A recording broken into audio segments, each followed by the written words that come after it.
I'm Ezelle from the upcoming Lovely to speak to you all today. Hello. How are you? Good. How are you? Sorry, I just like literally spilled stuff all over my screen. That's why I'm like, oh, I'm fine. Anyway, sorry. I'm good. How are you doing?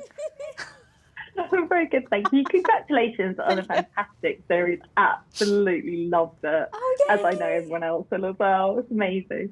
So perhaps I could start with you, Tricia. Cool. I'm distracted. There seems to be a huge element of universal nostalgia towards the original Grease movie. Can you tell us about this series, Rise of the Pink Ladies, how it kind of relates back to such an iconic film? What can viewers expect when they watch this? Sure. You can expect a ton of nostalgia, like you said. You can expect to see the same sets. You can expect to feel transported back to the original movie.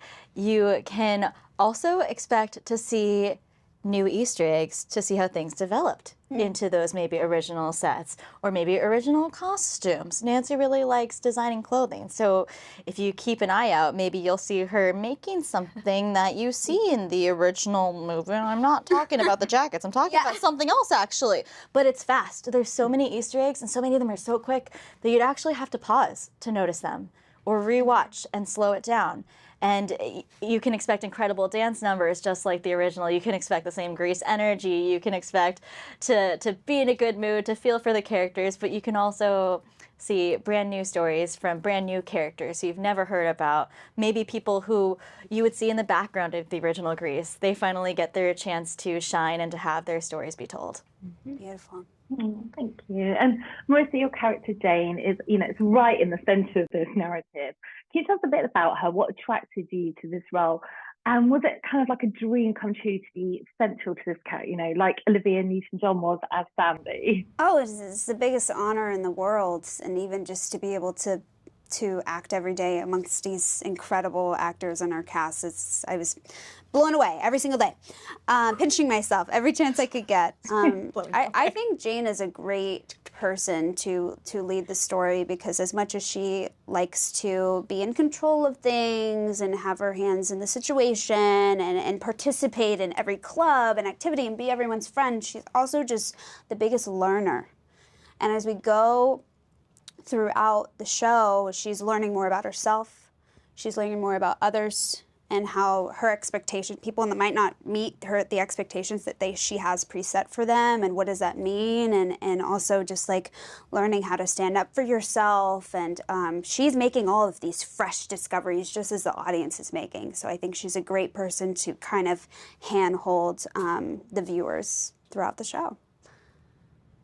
Thank you. And Ari, your character, Cynthia, has a hard time finding their place in this, but eventually you do in so many ways. Can you talk to us about that journey, kind of being rejected by the T-Birds to wear that jacket, and then eventually donning the pink iconic jacket, and what that kind of represented for you? Because it certainly wasn't about wearing pink. You made that quite clear as you're working through the design with Nancy in the group.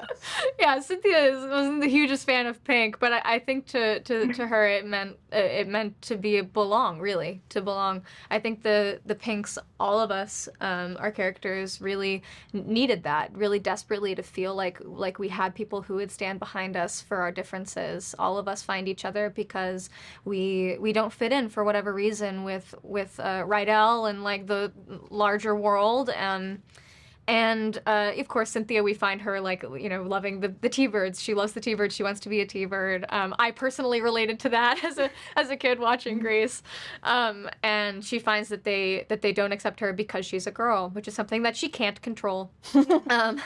And of course she finds her place around these other people who also don't fit in. Thank you. And Cheyenne, for you, I think this series reveals so many layers to this era, and you have a real battle with misogynistic men in this, but you really pull through, with your feminist approach. You kind of, you write for the paper, you stand up for yourself, and you stand up for Jane, know, and her reputation. What was that like to play her? I mean, it's an honor. She's so strong and she's so tough. And I feel like at the beginning, though, she does have a hard time trying to figure out how to bring that out of her, because she knows she has it. It's just there's so many rumors and things said about her that it's hard for her to kind of step out and be confident.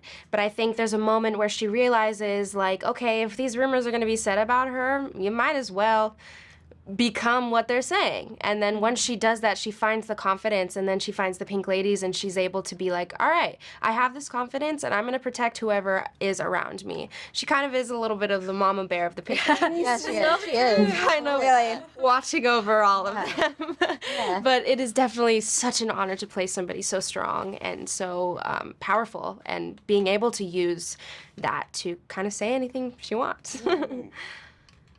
I mean, you have amazing, choreographer, a routine, like it's such a brilliant ensemble cast. The songs, the dancing, I mean, it must have just been so amazing.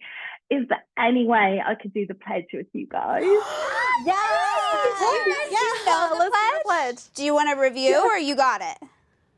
I've got it written here. Okay. Ready? All right, ready? Okay. Okay.